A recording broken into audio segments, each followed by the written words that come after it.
materi sebelum. Oh, berarti saya harus stop share dulu and then sharing lagi ya. Alright then. Nanti Raka coba sambil dicek-cek nanti ya siapa yang nggak masuk hari ini. Nanti di akhir saya tanya. Help me. Alright, I will share our document for today's topic. This is workplace. Nah, kalau ini sudah terlihat belum? Sudah, sudah. Sudah, Pak. I will make in slideshow mode. Ya, adik-adik, nah verb phrase. Jadi verb phrase kalau kita terjemahkan ke bahasa Indonesia, frasa kata kerja. Nah, saya jelaskan sedikit. Frasa berarti lebih dari satu kata. Bedanya kata dengan frasa, kata, frasa, klausa, kalimat ya. Jadi kalau tingkatan di dalam bahasa itu sebenarnya ketika kita membuat kalimat yang penting kita tahu dulu kata. Dari kata tambah kata menjadi frasa. Frasa yang mempunyai subjek nanti disebut klausa. Nah, klausa terbagi dua, ada yang tadi yang disebut dengan dependent clause, ada yang independent clause. Nah, jadi ada yang sempurna, ada yang tidak sempurna atau tidak bisa berdiri sendiri. Di atas klausa itu sentence, ya. Sentence itu pasti kalau di bahasa pasti ada tanda baca yang tepat. Apakah tanda bacanya titik, koma, artinya itulah yang disebut dengan kalimat, ya. Nah, adik-adik, jadi frasa kata kerja artinya ada kata kerja di situ dan ada yang menemani kata kerja tersebut. Artinya kata kerja tersebut ada yang menemaninya. Siapa yang disebut dengan phrasal verb? Verb phrase. Berarti kata kerja tersebut ya harus ada di dalamnya main verb. Main verb kata kerja utamanya ya. Dan ada modal seperti yang saya bilang, mode, memberi rasa kepada kata kerja tersebut.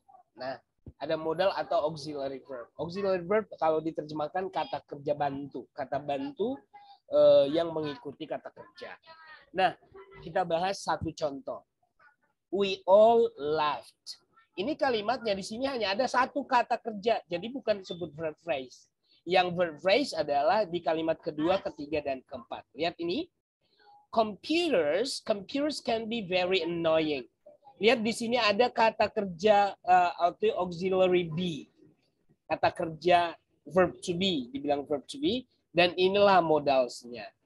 Jadi, komputer bisa saja sangat mengganggu. Can be very annoying. Jadi, can dan be itu yang disebut dengan verb phrase. Nah, jadi kalian kalau menemukan to be itu juga disebut dengan verb to be ya. Artinya kalau nggak ada kata kerja, to be jatuh itu disebut dengan verb. Jadi verb to be namanya. Oke, jadi di sini verb to be di kalimat ini adalah hanya be dan can adalah modalnya. Ya, bisa menjadi sangat mengganggu. Nah, di kalimat ketiga ini ada di sini auxiliary would yang menyatakan kalau kamu paham tenses, would itu adalah dari will, berarti would berarti past future. Have adalah auxiliary untuk perfect. Jadi dari sini kamu bisa melihat kejadian tersebut terjadi di masa lampau, ya.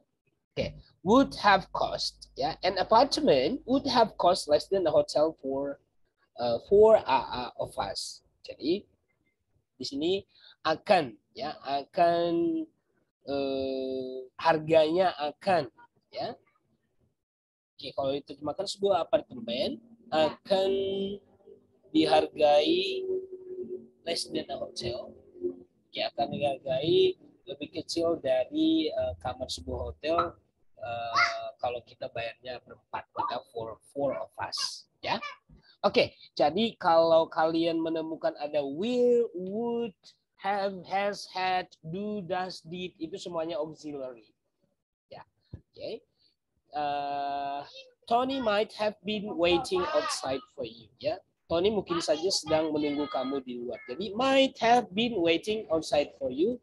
Nah, ini yang di tebelin ini, bold words ini, inilah verb phrase. Jadi kamu lihat.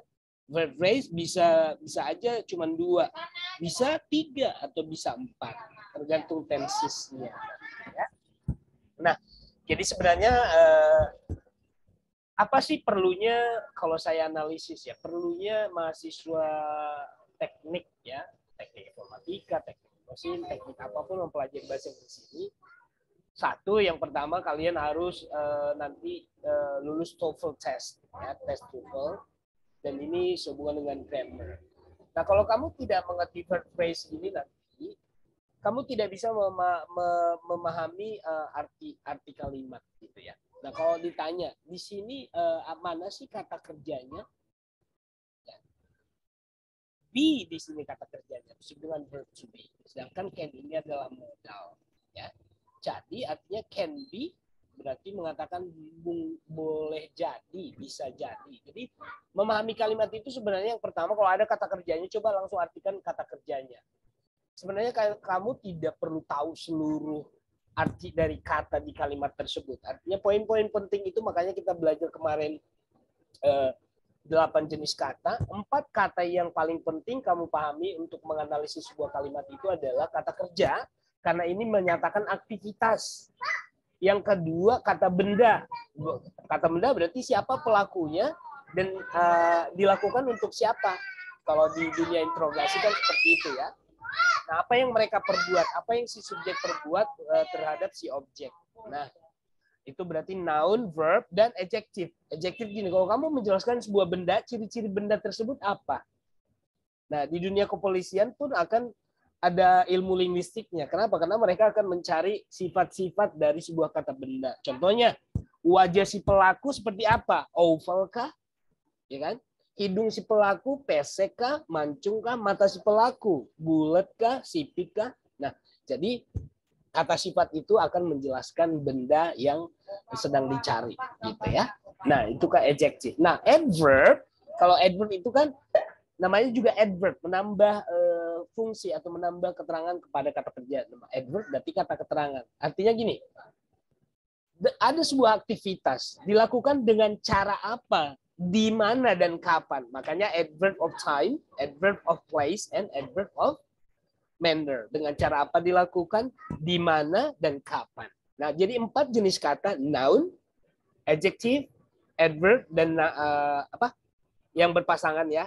Noun dengan adjective, verb dengan adverb. 4 jenis kata ini. Jadi itu yang harus kalian paham untuk menganalisis sebuah kalimat. Nah, verb phrase di sini berarti kata kerja yang ada mode atau ada apa namanya rasa yang diberikan kepada kata kerja tersebut. Nah, rasa ini ketika kalian nanti mempelajari tenses, ini ada hubungannya dengan tenses ya. Artinya tense hubungan aktivitas tersebut atau kejadian tersebut atau pernyataan yang kita katakan tersebut kapan terjadinya. Dari sini bisa kita lihat can, dari kata can artinya bisa jadi, can dapat ya.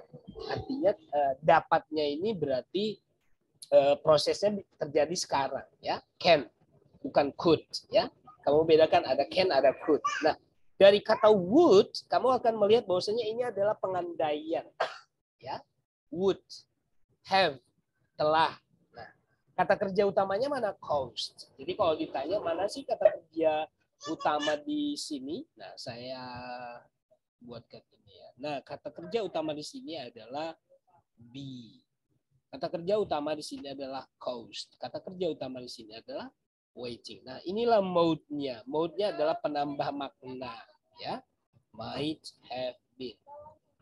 Dari sini kalau orang yang ahli bahasa atau yang senang dengan bahasa, dari sini ketahuan kejadian dari kata kerja tersebut kapan. Can adalah bentuk pertama. Bentuk keduanya could, berarti kejadiannya sekarang atau saat ini. Oh, kalau ini bagaimana, Sir? Would. Would kan pas, bentuk pas dari will. Berarti ini sebuah pengandaian atau sudah terjadi di masa lampau, gitu ya. Nah, kalau ini bagaimana, Sir? Namanya juga might, ya. Might itu berarti kemungkinan, ya. Berarti belum pasti, kemungkinan. Might, ya, dari kata might. Jadi kejadian menunggu ini gimana nih? Rasanya, oh kemungkinan kemungkinan telah, bisa jadi enggak, namanya juga might atau may ya. Oke, dari sini kalian paham nanti bahwasanya tidak asal-asalan kita mempelajari tenses, artinya tidak ada fungsinya. Enggak, maksudnya kenapa mempelajari tenses atau grammar? Karena kita ingin melihat, menganalisis kejadian atau sebuah pernyataan. Yang pertama, bisa kita lihat dari tense-nya, kapan kejadiannya terjadi, strukturnya benar atau tidak, ya kan? Nah, jadi kalian harus memahami, meskipun kalian, oh ini untuk apa sih? Kadang-kadang kan mahasiswa saya curious karena saya juga sebagai pelajar, artinya S1, S2, dan mungkin nanti saya akan S3 kan tetap belajar ya. Artinya saya langsung berpikir apa sih fungsinya untuk mempelajari ini. Nantinya saya tarik ke diri saya, is it important or not? Ini penting nggak sih buat saya? Jadi kamu sebagai mahasiswa, apalagi ini masih tingkat 1, coba untuk mendalami sebuah pelajaran atau mata kuliah yang kamu pelajari itu, ambil hikmahnya atau maknanya buat kamu. Jadi jangan langsung, wow, this is not important to me. Artinya semuanya penting untuk kita, tapi ada yang prioritas, ada yang mungkin hanya penambah. Tapi tetap kalian harus pelajari. Oke, nah begitu juga dengan bahasa Inggris. Biar kalian ada keinginan untuk menambah pemahaman ya. Nah, jadi ketika kalian nanti menganalisis sebuah kalimat, nah kalian harus memahami mana kata kerjanya di sini, mana yang pembantunya atau yang memberikan rasa. Nah, jadi verb phrase di sini artinya kata kerja tersebut ada pasangannya yang memberi rasa kepada kata kerja. Nah, ini kalimat yang kedua ini, can menambah rasa atau memberi rasa kepada the. Would have ini ada 2 ya, menambah rasa kepada kata kerja utama caused ya. Might have been ada 3 rasa untuk kata kerja waiting ya. Jadi kalian harus memahami, karena tadi verb phrase adalah kata kerja yang ada temannya, namanya juga frasa. Frasa berarti kumpulan 2 atau lebih dari, pokoknya kalau kata bukan phrase, kata ya kata. Kalau kumpulan kata itu frasa namanya. Nah, disebut dengan frasa kata kerja karena di dalam frasa tersebut atau di kumpulan 2 atau 3 kata tersebut ada kata kerja. Makanya disebut verb phrase. Oke. Ini hanya ada 4 slide, makanya sebenarnya simple kalau saya jelaskan tanpa penjelasan kalian bisa membaca. Tapi saya jelaskan lebih detail agar kalian lebih paham ya. Karena kalau tidak dijelaskan seperti ini, kadang-kadang kalian kalau baca teks aja udah lupa gitu ya. Nah, jadi verb phrase itu seperti yang dijelaskan di atas ya. When verb phrase function as anything other than verb ya. Jadi when verb phrases function as anything other than verbs, then verb phrase. Artinya kata kerja utama itu kalau ditambah dengan kata yang lain disebut dengan verb phrase ya. Dan maknanya ada tambahannya ya. Oke. Verb phrase can act like adverb or adjective. Namanya juga frasa kata kerja. Jadi frasa itu bisa jadi berfungsi sebagai kata keterangan atau kata sifat ya. Jadi bukan kata kerja utamanya, tapi frasa tersebut. Nah, the phrase would include the verbal, participle, gerund, infinitive, and any modifiers, complements, or object. Kalian tidak usah bingung, dari contoh ini saja kalian paham. Nih, contoh yang pertama. The man was texting on his phone. Frasa kata kerja di sini adalah to be was dan kata kerja utama texting. Seperti yang saya bilang, dari sini kita bisa melihat tensesnya. Tensesnya apa sih? Kalau ada ing berarti continuous. Continuousnya kapan? Past. Karena to be-nya past. Berarti tensesnya past continue. Ya. Jadi orang laki-laki tersebut sedang mengirimkan pesan di handphonenya. Kalau ditanya kapan kejadiannya sudah berlalu, dari mana tahu berlalunya, sir? Dari to be was, bukan pakai is ya. Kalau di sini kamu pakai is, berarti kalau ditanya orang kapan kejadiannya sekarang, dari mana? Dari to be is. Oke. Nah, jadi sangat penting kalian memahami verb phrase ini. Kalimat kedua, finally we can buy a new house. Nah, seperti yang saya bilang tadi, kalau modals ya memberi rasa mood kepada kata kerjanya. Kata kerja membeli ini ditambah rasa oleh can. Jadi kami dapat membeli rumah baru. Jadi kalau kita hanya melihat kata membeli, membeli secara umum ya membeli, tapi di sini artinya dapat, ya. Bisa saja tidak dapat atau cannot. bisa saja akan membeli, will. Bisa saja sudah membeli, have bought, ya. Nah, jadi modals atau auxiliaries-nya inilah yang menambah rasa kepada kata kerja yang di depannya. Oke. Nah, jadi dari sini kalian sudah paham apa fungsi verb phrase. Seperti yang saya bilang, verb phrase pasti erat kaitannya dengan tensesnya. Lihat kalimat yang pertama, I was thinking about you all day. Lihat di sini frasa kata kerja adalah was dan thinking. Kalau ditanya kata kerja utamanya mana? Thinking, ya. Mana kata yang mode-nya penambahnya was. Nah, dari sini kita tahu, oh, thinking ini kan continuous. Was adalah to be di masa lampau, past. Berarti past continuous, ya. Oke, perfect, ya. Untuk menandakan telah sempurna, kita lihat dari penggunaan auxiliary have, has, dan had, ya. Dan pasti diikuti oleh kata kerja bentuk ketiga. Jadi have gone adalah frasa kata kerja yang dari sini kita akan lihat tensesnya berarti perfect. Kalau ditanya lagi perfectnya kapan? Present perfect. Dari mana tahunya presentnya, sir? Dari kata have. Kalau had nanti berarti past perfect. Gitu. Oke, kalau kita lihat di kalimat ketiga, Paul's car was stolen from outside her house. Ya, mobilnya si Pauls dicuri dari luar rumahnya. Nah, dari kata ini kita bisa melihat berarti kalimat ini pasif. Dari mana tahu pasif? Karena to be ditambah kata kerja bentuk ketiga. Bukan lagi mencuri, tapi dicuri. Jadi bukan me, tapi di. Dari mana tahunya, sir? Karena to be ditambah kata kerja bentuk ketiga. Pasti diartikan di. Diapakan? Tergantung kata kerjanya. Kalau tadinya steal mencuri, di sini menjadi dicuri. Gitu ya. Nah, dari sini tahunya tensesnya apa sih, sir? Tensesnya adalah bentuk pasif dari tenses simple past. Ya, dari mana tahunya, sir? Ini was. Oke.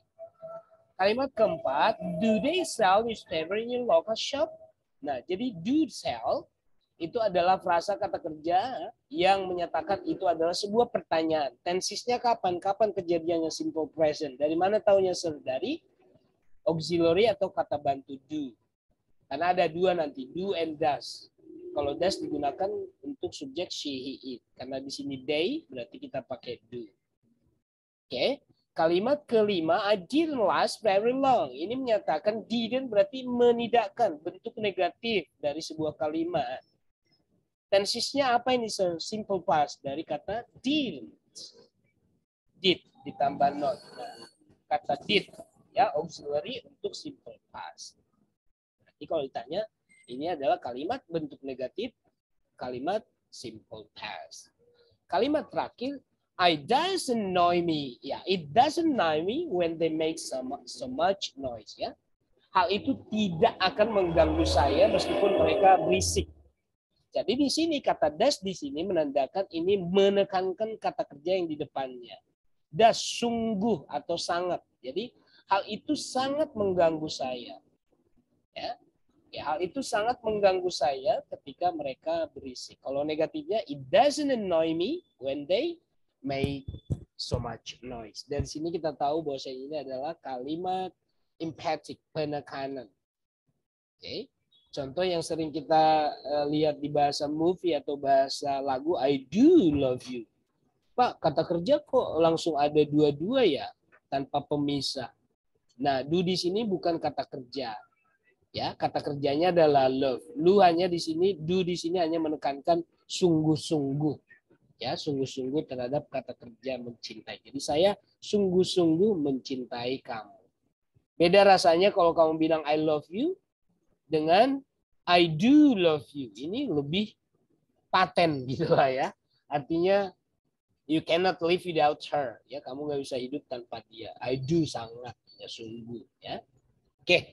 Jadi teman-teman saya ulangi lagi, fungsi verb phrase ini adalah kata kerja yang diberi rasa oleh kata yang lain. Dari kata yang lain ini berbentuk apa? Berbentuk tadi apa? Modals. Ya, berbentuk modals dan auxiliary. Ya, auxiliary. Oke adik-adik, itu saja pembahasan kita hari ini. Nanti kalau mau bahannya saya kirim. Kalau ada pertanyaan silakan ditanyakan. Raka, siapa yang tidak hadir hari ini? Coba dibuka kameranya karena ini sesi diskusi. Thank you.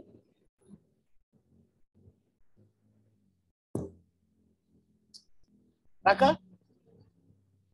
Di sini sih 38 terlihat ya. Di presensi saya ada 42. Berarti kira-kira ada 3 orang lah ya. Karena saya Altaf nggak Altaf. masuk. Oke, Ya, Altaf ya. Altaf saja dong. sebentar Altaf terus. Mungkin ada 1 orang lagi. Kalau nggak ada berarti orangnya nggak aktif. Francisco Pasaribu ada?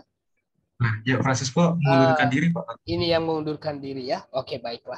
Ya, Baik, ini maksud saya. Berarti ya.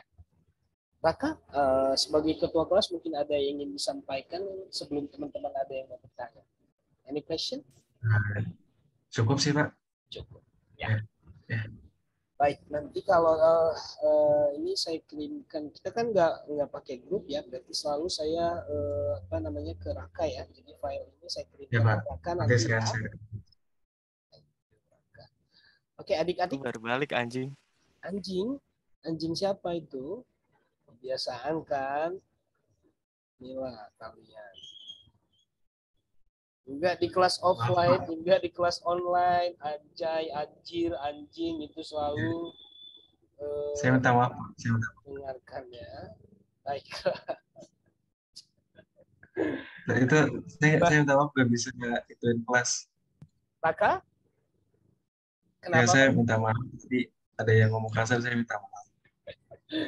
Ya baiklah, sudah saya paham itu Raka. Kadang-kadang kalian keceplosan karena itu kalian anggap sudah bahasa persahabatan. Tapi not in this class, guys. Kalian bedakan nongkrong di warkop dengan ini rekamannya. Nanti kalau saya kirim ke Gunadarma, kedengaran nanti ketahuan nama kamu yang ngomong Ayo lu. anjing itu gimana ya? Ayo lo, Makanya pasti kamu panik. lihat ketemu situasi Epos dan segala. kondisi. Oke, adik-adik kalau buat saya sih sudah saya inilah karena saya juga sering nongkrong sama kalian ya. Meskipun saya orang tua, kadang-kadang saya masih sering sama mahasiswa tuh ngopi, wujud lah kata orang ya, sebat 2 bat lah. Oke, adik-adik kalau tidak ada pertanyaan, I thank you so much. Berarti minggu depan kita ketemu di kelas offline, betul? Betul Pak. Okay. Thank you, Raka. For other friends, you can leave this class now. Bye. Bye, Yes, sir. sir. Bye. Thank you very much. Thank you.